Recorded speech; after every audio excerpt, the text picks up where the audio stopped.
Hello friends, welcome to my YouTube channel. यहाँ पे हम ये देखने के लिए आए हैं कि क्रेब साइकिल क्या होता है। मेनली बच्चों को याद करने में क्रेब साइकिल के जो स्टेप्स होते हैं वो बहुत दिक्कत होती है, तो मैं यहाँ पे आपको बताऊँगी कि इसको ईजिली मेमोराइज़ कैसे करें। सबसे पहले क्रेब साइकिल को अपन 3 नाम से जानते हैं। पहला क्रेब साइकिल, दूसरा ट्राई कार्बोक्सिलिक एसिड और तीसरा सिट्रिक एसिड साइकिल। ठीक है। अब अपन ये जानते हैं कि इसको ट्राई कार्बोक्सिलिक एसिड साइकिल क्यों बोलते हैं, क्योंकि सिट्रिक एसिड की वजह से इसको अपन ट्राई कार्बोक्सिलिक एसिड साइकिल बोलते हैं, क्योंकि सिट्रिक एसिड में 3 कार्बोक्सिलिक ग्रुप आपको मिलेंगे। ठीक है। अब ये इसमें एक इम्पॉर्टेंट क्वेश्चन ये पूछा जाता है कि ये होता कहाँ पे है, मीन्स ये प्रोसेस कहाँ चलता है।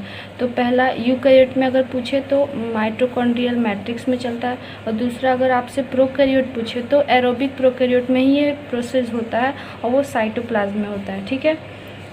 क्योंकि प्रोकैरियोट के पास माइटोकॉन्ड्रिया तो होता नहीं है, तो ये साइटोप्लाज्म में ही होता है। अब अपन चलते हैं इसके स्टेप्स की तरफ। देखिए बच्चों, ये याद करने में बहुत दिक्कत होती है इसके स्टेप्स ही, तो मैं आप लोगों को ये बताऊंगी कि इसके स्टेप्स याद करने के लिए आप पहले ये देखिए, ये बस आपको ये याद रखना है। OCCIOKSSFM। ठीक है। आप अगर ये याद कर लोगे ना तो आपको ऊपर की सारी स्टेप्स ये क्लियर हो जाएंगी। ठीक है। ये देखिए, अगर आप ये याद कर लिए, ओ से क्या है यहाँ पे ऑक्जेलो एसिटिक एसिड, सी से क्या है सिट्रेट है, एक और सी से क्या है सिस एकोनिटेज है, एक और आई से आइसोसिट्रेट है, ऑक्जेलो सक्सिनेट है, के से क्या है अल्फा कीटोग्लूटारिक एसिड है इसका फुल फॉर्म। ठीक है। उसके बाद एस से क्या है सक्सिनाइल कोएंजाइम है, एक और एस से क्या है सक्सिनेट है, फिर एफ से फ्यूमेरेट और एम से मैलेट। ठीक है। अब ये बच्चों, ये स्टेप्स आपको इनसे तो याद हो जाएंगी, लेकिन इसमें मोस्ट इम्पॉर्टेंट जो क्वेश्चन पूछा जाता है वो ये पूछा जाता है कि NADH2 कौन से स्टेप्स, मतलब कितने नंबर स्टेप्स में ये बाहर निकलता है। फिर ये देखिए, एक यहाँ पे निकल रहा है, यहाँ पे निकल रहा है, और एक यहाँ पे यहाँ पे निकल रहा है।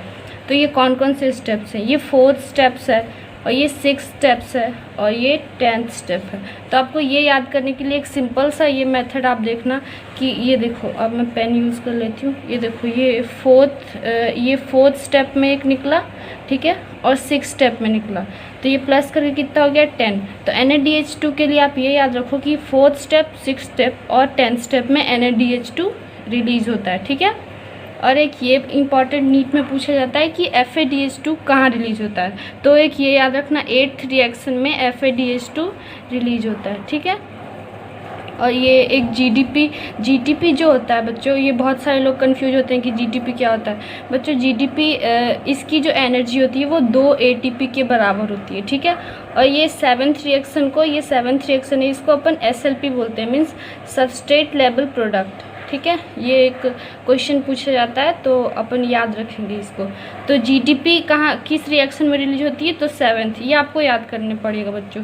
GDP 7th रिएक्शन में रिलीज होती है, इसको अपन SLP बोलते हैं, सबस्ट्रेट लेवल प्रोडक्ट, मीन्स यहीं पे रिलीज हो जाती है एनर्जी इसकी। ठीक है।